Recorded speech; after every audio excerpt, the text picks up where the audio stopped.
Chapter 16. The Ship. In bed we concocted our plans for the morrow.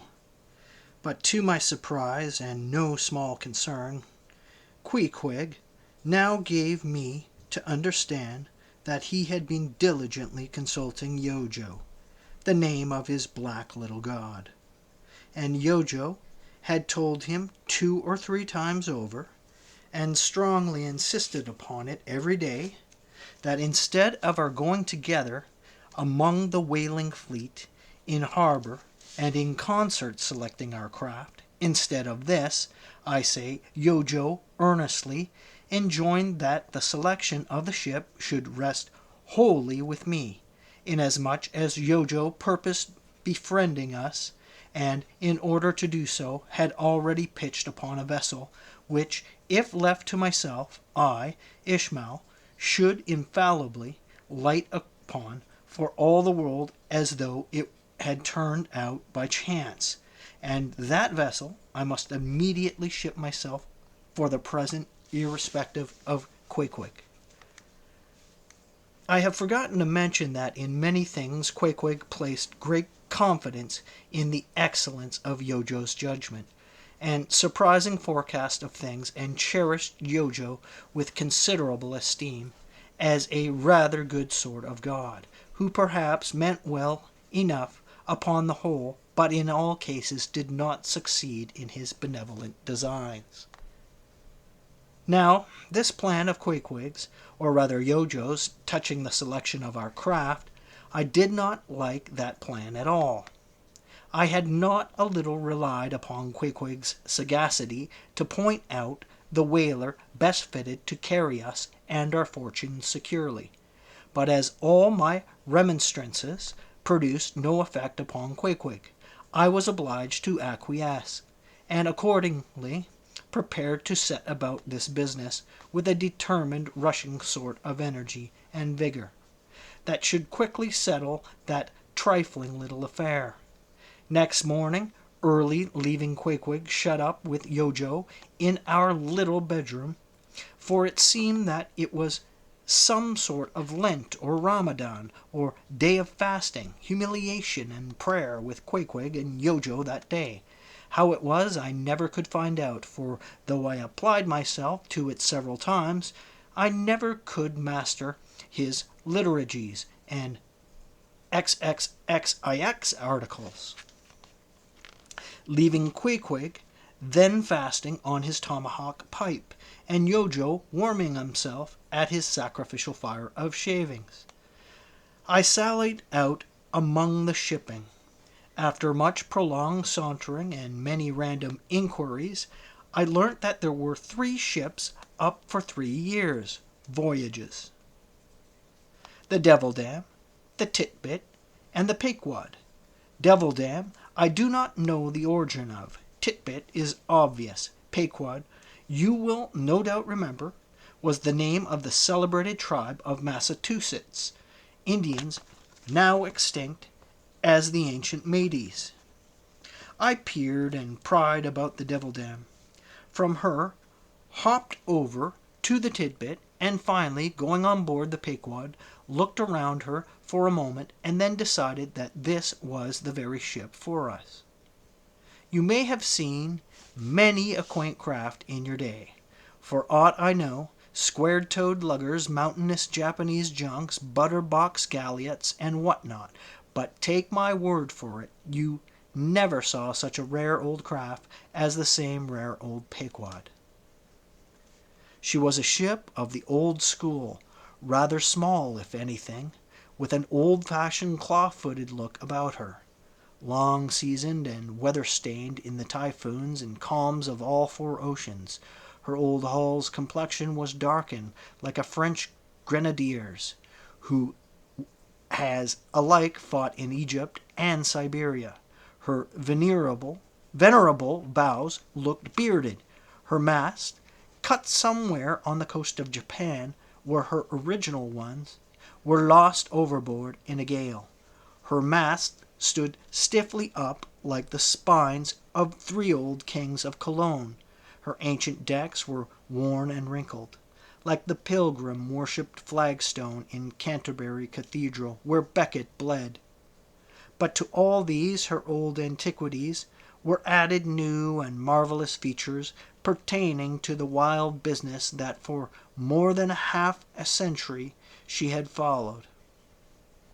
Old Captain Peleg, many years her chief mate before he commanded another vessel of his own, and now a retired seaman, and one of the principal owners of the Pequod, this old Peleg, during the term of his chief mateship, had built upon her original grotesqueness and inlaid it all over with a quaintness both of material and device, unmatched by anything except it be Thorkill Hake's carved buckler or bedstead. She was apparelled like any barbaric Ethiopian emperor, his neck heavy with pendants of polished ivory. She was a thing of trophies, a cannibal of a craft, tricking herself forth in the chased bones of her enemies. All round her unpanelled, open bulwarks were garnished like one continuous jaw with the long, sharp teeth of the sperm whale. Inserted there for pins to fasten her old hempen, thews and tendons too.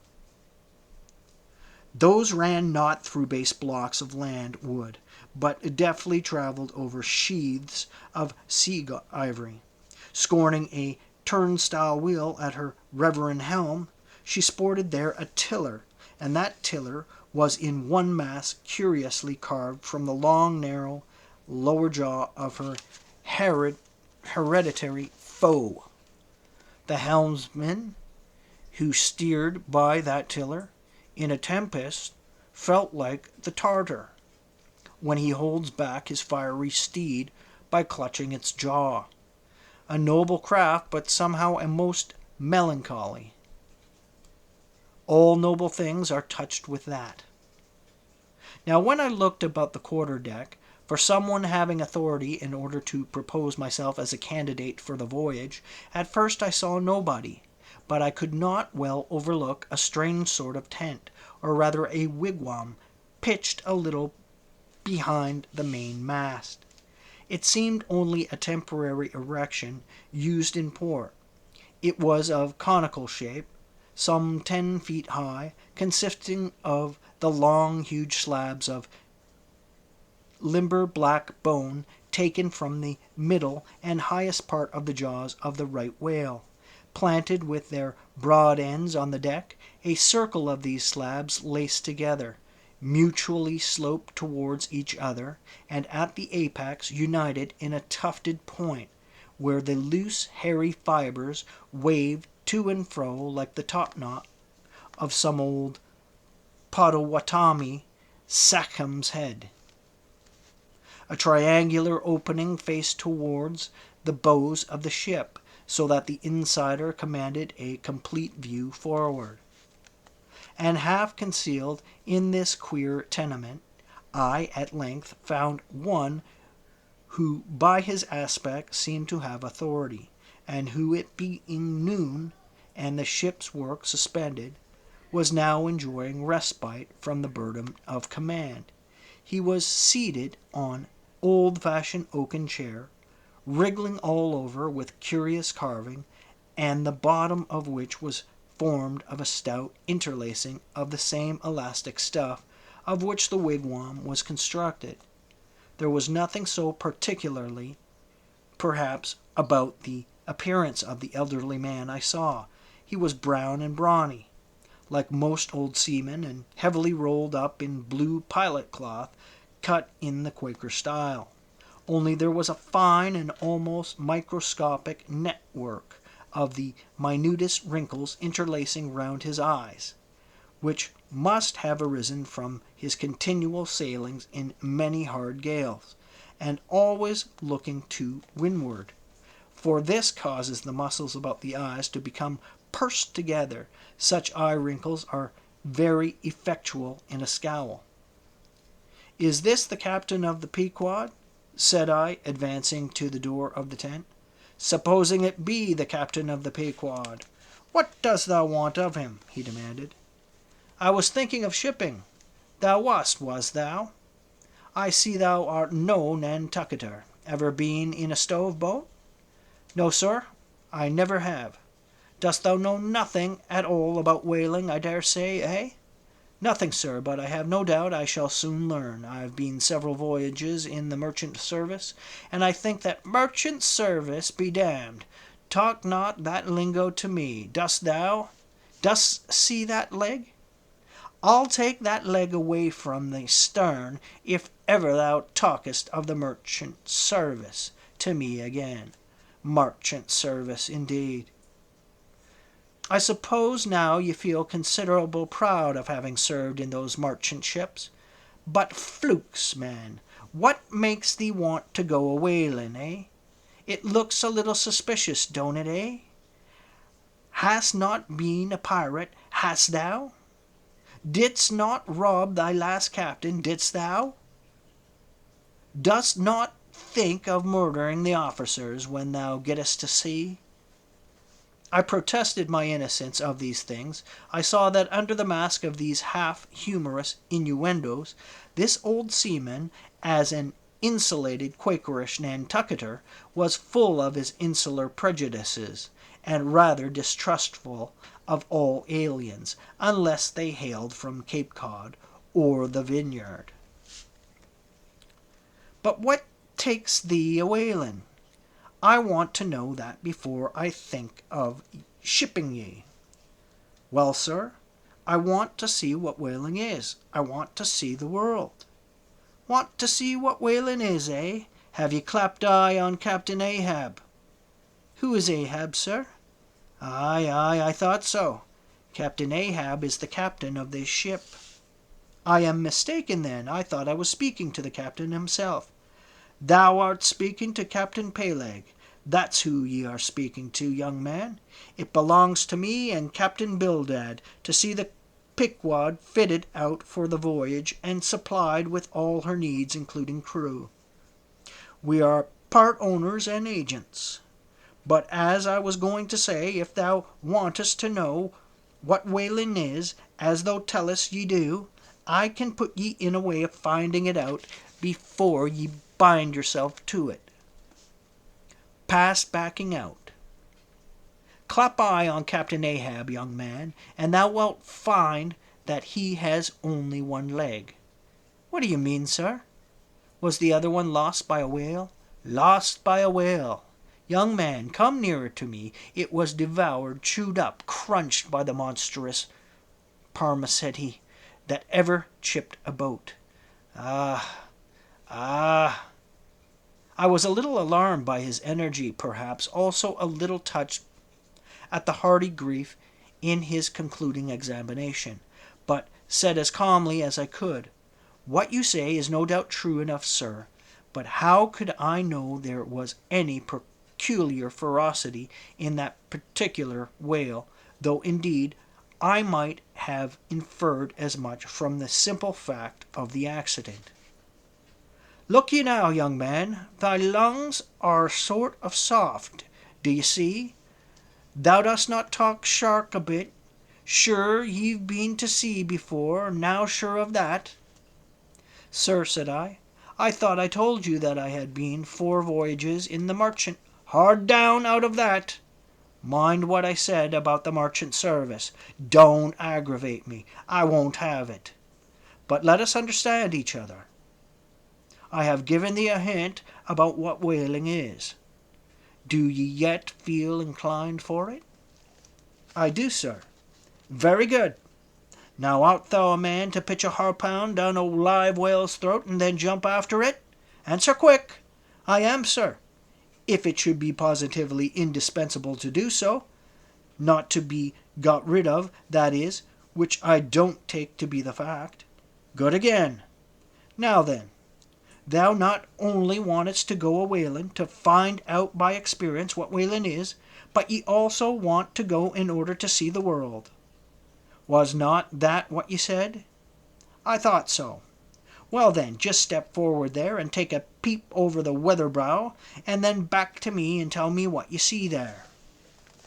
For a moment I stood a little puzzled by this curious request, not knowing exactly how to take it, whether humorously or in earnest. But concentrating all his crow's feet into one scowl, Captain Peleg started me on the errand. Going forward and glancing over the weather bow, I perceived that the ship swinging to her anchor with the flood tide was now obliquely pointed towards the open ocean. The prospect was unlimited but exceedingly monotonous and forbidding, not the slightest variety that I could see. "Well, what's thy report?" said Peleg when I came back. "What did you see?" "Not much," I replied. "Nothing but water. Considerable horizon, though, and there's a squall coming up, I think. Well, what dost thou think of seeing the world? Do you wish to go round Cape Horn to see any more of it, eh? Can't you see the world where you stand?" I was a little staggered, but go a-whaling I must, and I would, and the Pequod was as good a ship as any. I thought the best, and all this I now repeated to Peleg. Seeing me so determined, he expressed his willingness to ship me. "And thou mayst as well sign the papers right off," he added. "Come along with ye." And so saying, he led the way below the deck into the cabin. Seated on the transom was what seemed to me the most uncommon and surprising figure. It turned out to be Captain Bildad, who along with Captain Peleg was one of the largest owners of the vessel. The other shares, as is sometimes the case in these ports, being held by a crowd of old annuitants, widows, fatherless children, and chancery wards, each owing about the value of a timber head, for a foot of plank, or a nail or two in the ship. People in Nantucket invest their money in whaling vessels in the same way that you do yours in approved state stocks, bringing in good interest. Now Bildad, like Peleg, and indeed many other Nantucketers, was a Quaker, the island having been originally settled by the sect. And to this day its inhabitants in general retain in an uncommon measure the peculiarities of the Quaker, only variously and anonymously modified by things altogether alien and heterogeneous. For some of these same Quakers are the most sanguinary of all sailors and whale hunters. They are fighting Quakers. They are Quakers with a vengeance. So that there are instances among them of men who named with Scripture names, a singularly common fashion on the island, and in childhood naturally imbibing the stately, dramatic thee and thou of the Quaker idiom. Still, from the audacious daring and boundless adventure of their subsequent lives, strangely blend with these unoutgrown peculiarities a thousand bold dashes of character not unworthy of a Scandinavian sea king or a poetical pagan Roman. And when these things unite a man of greatly superior natural force with a globular brain and a ponderous heart, who has also, by the stillness and seclusion of many long night watches in the remotest waters and beneath constellations, never seen here at the North, been led to think untraditionally and independently, receiving all nature's sweet or savage impressions fresh from her own virgin voluntary and confiding breast, and thereby, chiefly, but with some help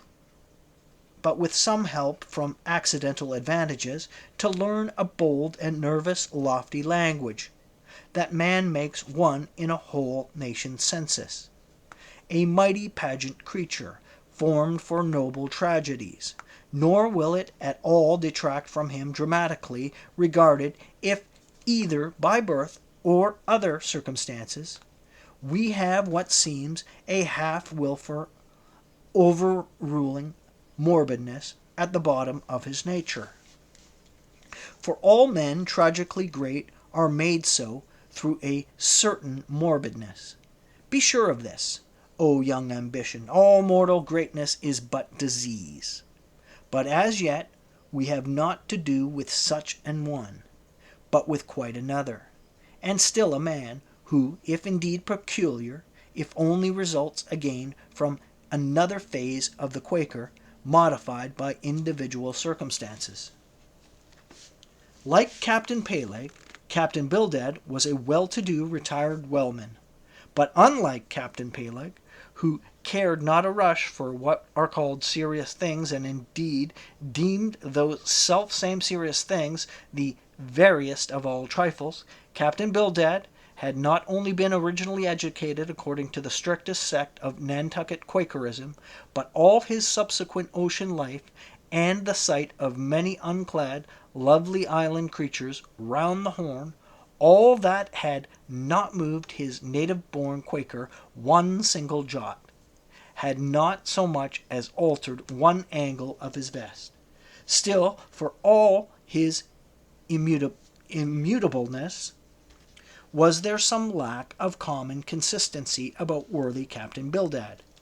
Though refusing from conscientious scruples to bear arms against land invaders, yet himself had illimitably invaded the Atlantic and Pacific, and though a sworn foe to human bloodshed, yet had he in his straight-bodied coat spilled tons upon tons of Leviathan gore. How now, in the contemplative evening of his days, the pious Bildad reconciled these things in the reminiscence, I do not know, but it did not seem to concern him much, and very probable he had long since come to the sage and sensible conclusion that a man's religion is one thing, and this practical world quite another. This world pays dividends, rising from a little cabin boy in short clothes of the drabbest drab to a harpooner in a broad shad-bellied waistcoat, from that becoming boat-header, chief mate, and captain, and finally a ship-owner. Bildad, as I hinted before, had concluded his adventurous career by wholly retiring from active life at the goodly age of 60, and dedicating his remaining days to a quiet receiving of his well-earned income. Now Bildad, I am sorry to say, had the reputation of being an incorrigible old hunks, and in his sea-going days a bitter hard taskmaster. They told me in Nantucket, though it certainly seems a curious story, that when he sailed the old Cattegut whaleman, his crew, upon arriving home, were mostly all carried ashore to the hospital, sore exhausted and worn out. For a pious man, especially for a Quaker, he was certainly rather hard-hearted, to say the least. He never used to swear, though at his men, they said, but somehow he got an inordinate quantity of cruel, unmitigated hard work out of them. When Bildad was a chief mate, to have his drab-colored eye intently looking at you made you feel completely nervous, till you could clutch something, a hammer or a marling spike, and go to work like mad at something or other, never mind what. Indolence and idleness perished from before him. His own person was the exact embodiment of his utilitarian character.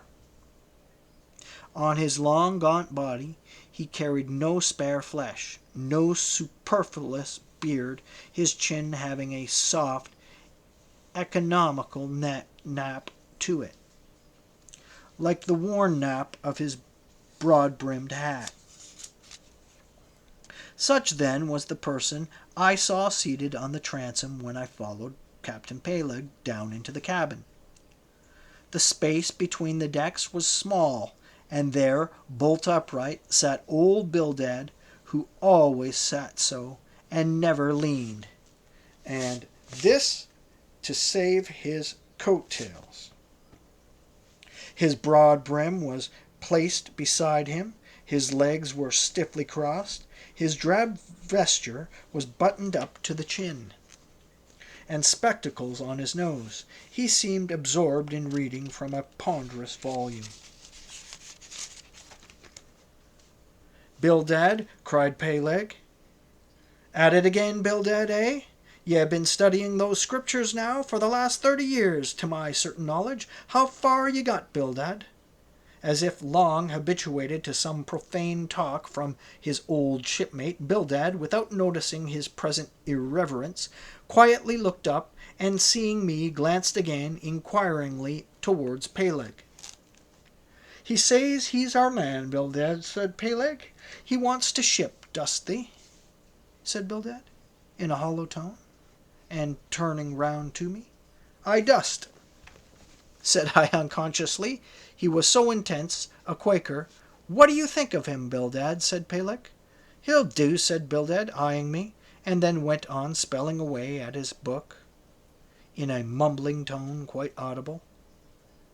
I thought him the queerest old Quaker I ever saw, especially as Peleg, his friend and old shipmate, seemed such a blusterer. But I said nothing, only looking round me sharply. Peleg now threw open a chest, and drawing forth the ship's articles, placed pen and ink before me, and seated himself at a little table.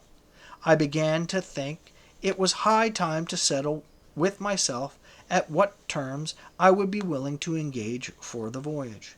I was already aware that in the whaling business they paid no wages, but all hands, included the captain, received certain shares of the profits called lays, and that these lays were proportioned to the degree of importance pertaining to the respective duties of the ship's company.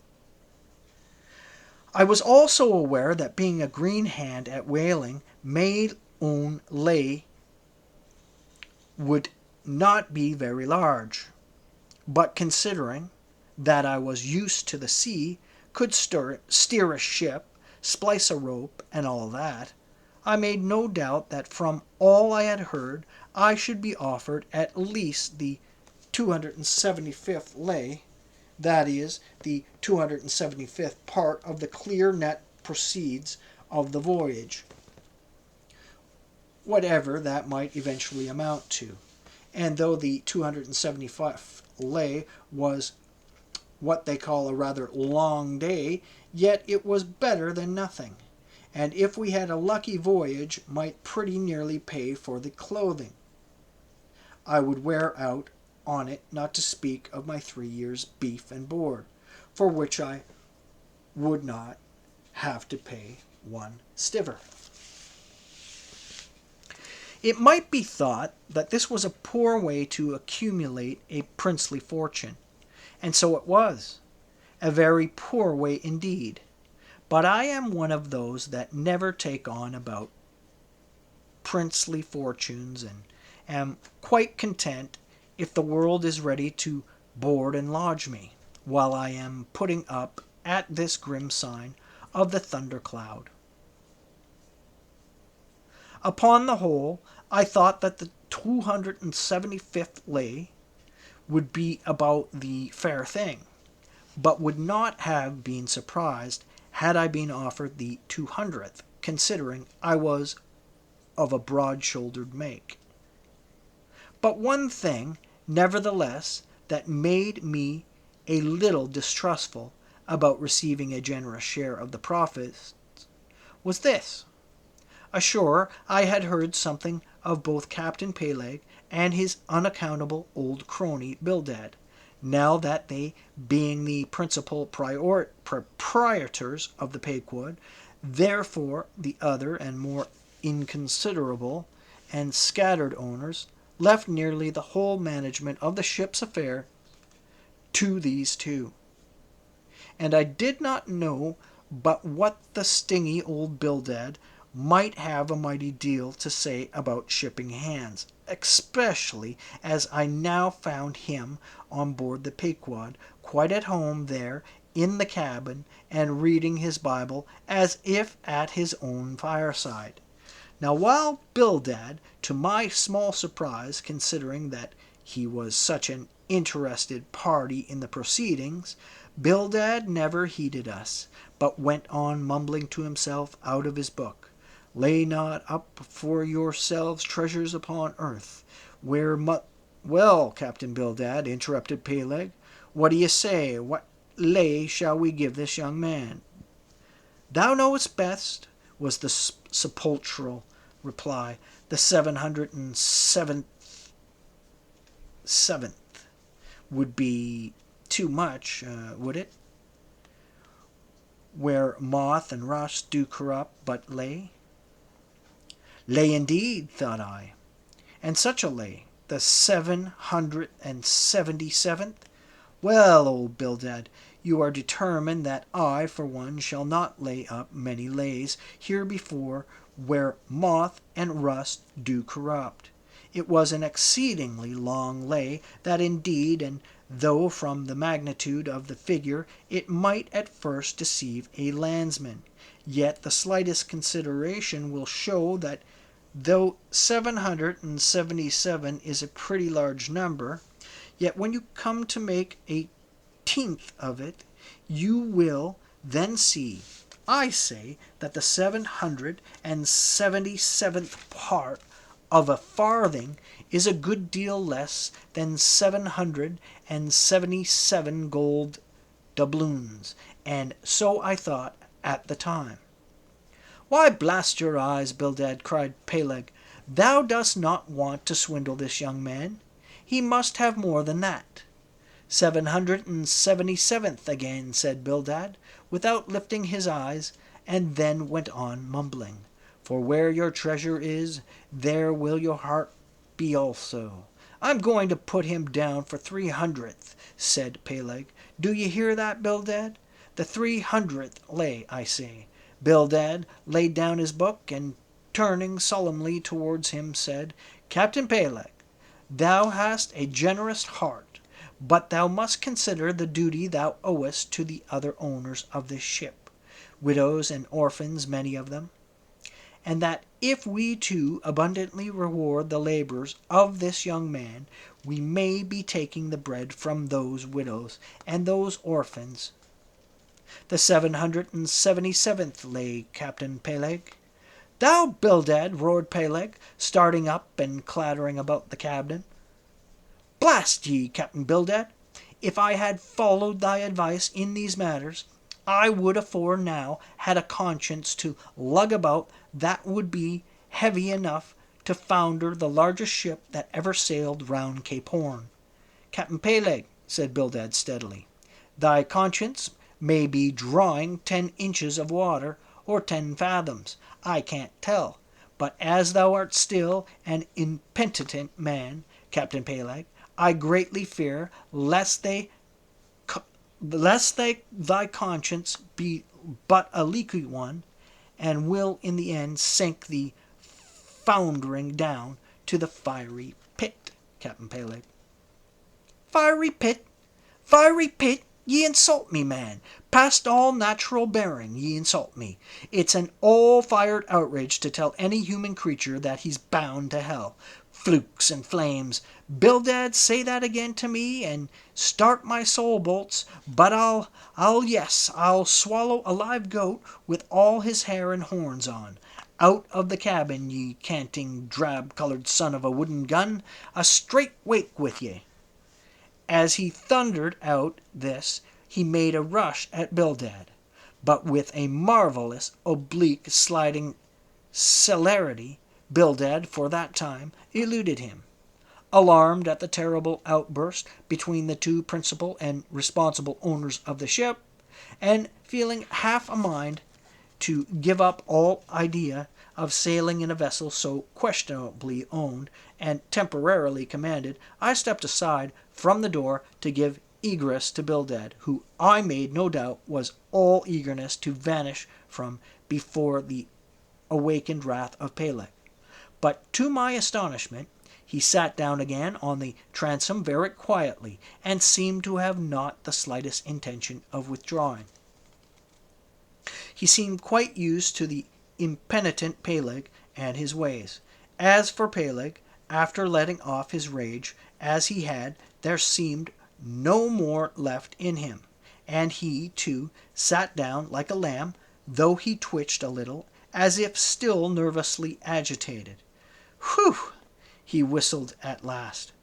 "The squall's gone off to leeward, I think, Bildad. Thou used to be good at sharpening a lance. Mend that pen, will ye? My jackknife here needs the grindstone. That's he. Thank ye, Bildad. Now then, my young man, Ishmael's thy name, didn't ye say? Well then, down you go here, Ishmael, for the 300th lay." "Captain Peleg," said I have a friend with me who wants to ship too. Shall I bring him down tomorrow?" "To be sure," said Peleg. "Fetch him along, and we'll look at him."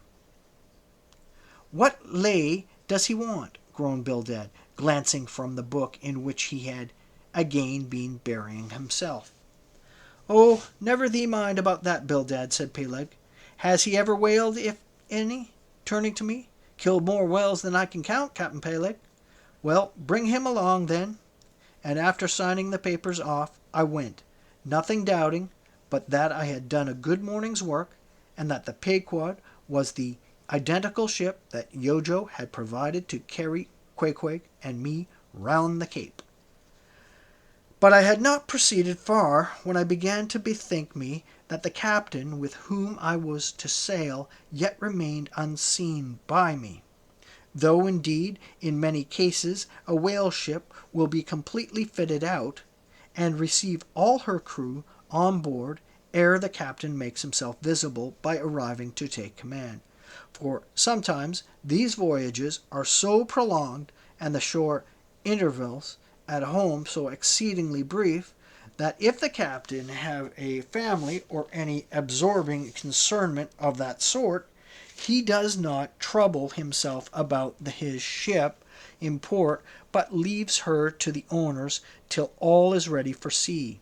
However, it is always as well to have a look at him before irrevocably committing yourself into his hands. Turning back, I accosted Captain Peleg, inquiring where Captain Ahab was to be found. "And what dost thou want of Captain Ahab? It's all right enough thou art shipped. Yes, but I should like to see him."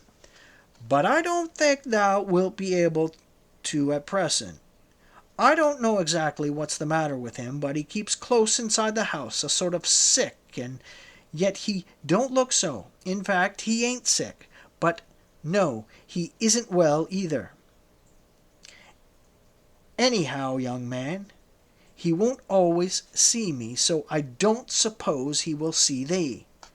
He's a queer man, Captain Ahab, some so think, but a good one.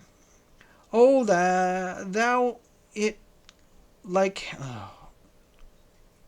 oh, thou like him well enough. No fear, no fear. He's a grand, ungodly, godlike man, Captain Ahab. Doesn't speak much, but when he does speak, then you may well listen.